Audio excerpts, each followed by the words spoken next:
Alloh zikri, fikri va amri bilan band qilishni ilova etib, hojagon tariqatini yanada rivojlantirdi.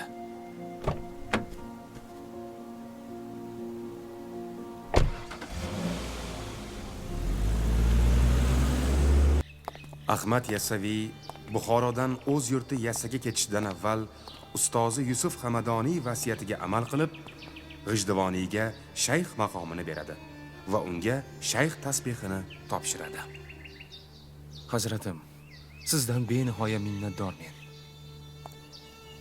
Shayx etib meni tanlab, ishonch bildirganingiz uchun tashakkur.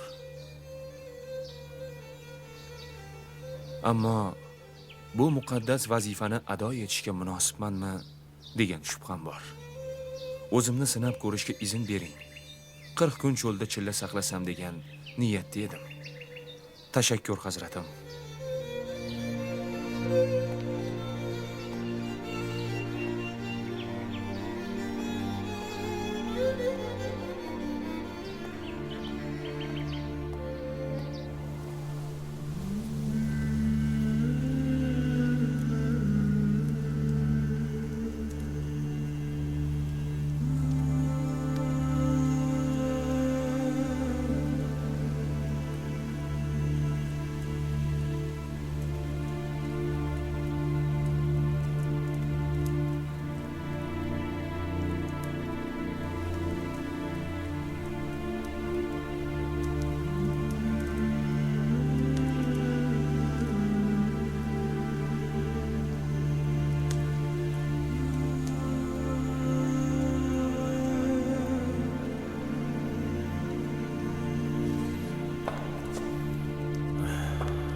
Buyuk mutasavvif G'ijduvoniy falsafiy, axloqiy ta'limga oid ko'plab asarlar yaratdi. Bulardan Risola-i Tariqat, Risola-i Sohibiyya, Vasiyatnoma, Hoji Abdulloh G'ijduvoniy shular jumlasidandir. U zot kishilar orasidagi mehr-muhabbat, mehnatsevarlik, kasb-hunar o'rganish hamda vatanga bo'lgan muhabbatni tarannum qiladi. Shuningdek, Mavroun Nahrda yuzaga kelgan har xil diniy oqimlarga qarshi kurashlar ham olib boradi.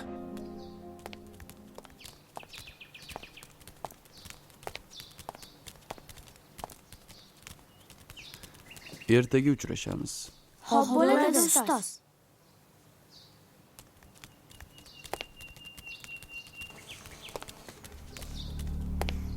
Hazrat,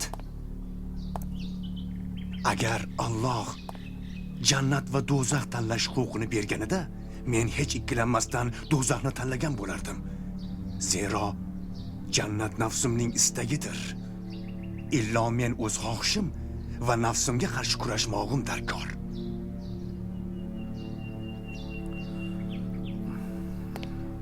Sen xato va noto'g'ri fikrlayapsan. Zero bu fikr nafsning mahsulidir. Qulning irodasi va uning tanlovining nima foydasi bor? Bularning bari Yaratganning iznida. Bizning vazifamiz u ko'rsatgan yo'ldan yurmoqlik. Mana shu bizning asosiy maqsadimiz va nafsimizdan saqlanmog'imizning chorasidir.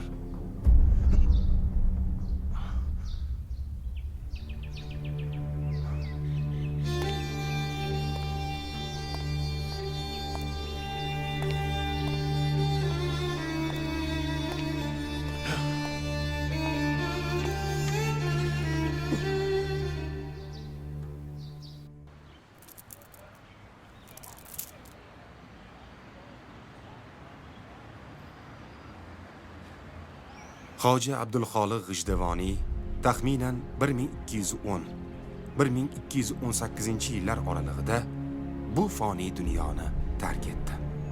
U o'z shahri G'ijduvonda onasining qabri yoniga dafn etilgan. Bu joy bugungi kunda butun dunyo musulmonlarining ziyoratgohiga aylandi.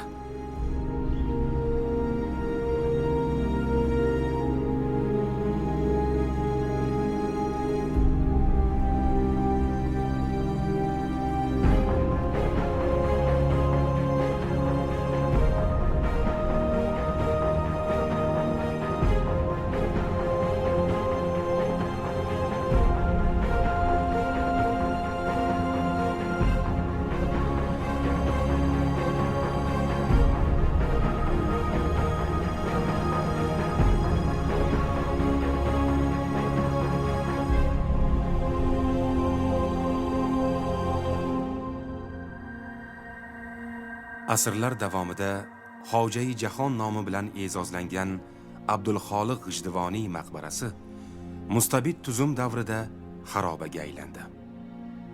Kommunistik mafkura 70 yildan ortiq vaqt davomida bu buyuk zotning nomini, ijodi va muqaddas qadamjolarini xalq xotirasidan o'chirish uchun imkoni boricha harakat qildi.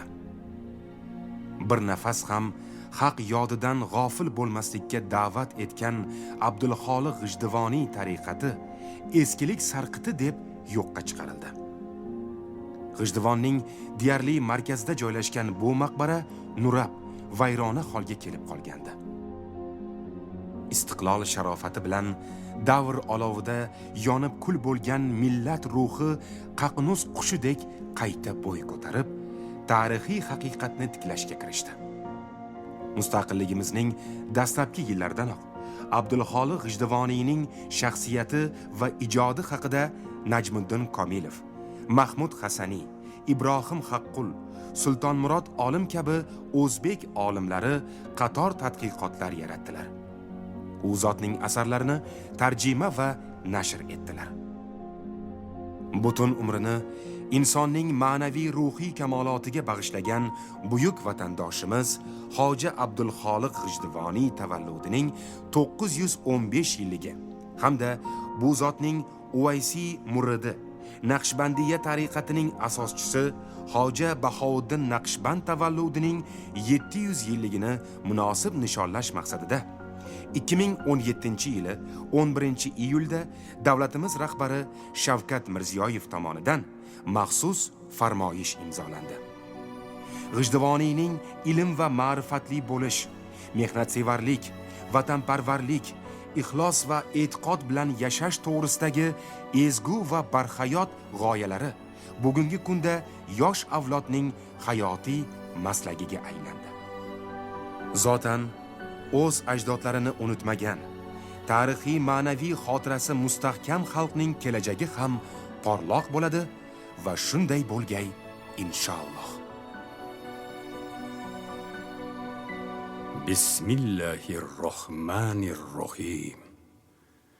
Ey farzand, men senga barcha holatlarda ilm, adab va taqvoda bo'lishingni vasiyat qilaman. O'tgan ulamolarning sobit izdoshi, ahli sunnat va jamoatning mulozimi bo'l. Hargiz mashhurlikka intilma, zero shuhratda ofat bor. Luqmang halol bo'lsin. Shubhali yemishdan saqlan. Mol dunyo talabida oxiratingni barbod qilma. Hech kimga hargiz yomonlikni ravo ko'rma. Ko'ngling hamisha qo'rquvda, ko'zlaring giryon, amallaring xolis, duolaring tavba tazarru bilan. Kiyimlaring pok va ozoda, yo'ldoshlaring faqirlar, dasturxoning kamtarona, xonadoning sajdagoh, munis hamrohing esa haq taolo bo'lsin. Amin. Allohu akbar.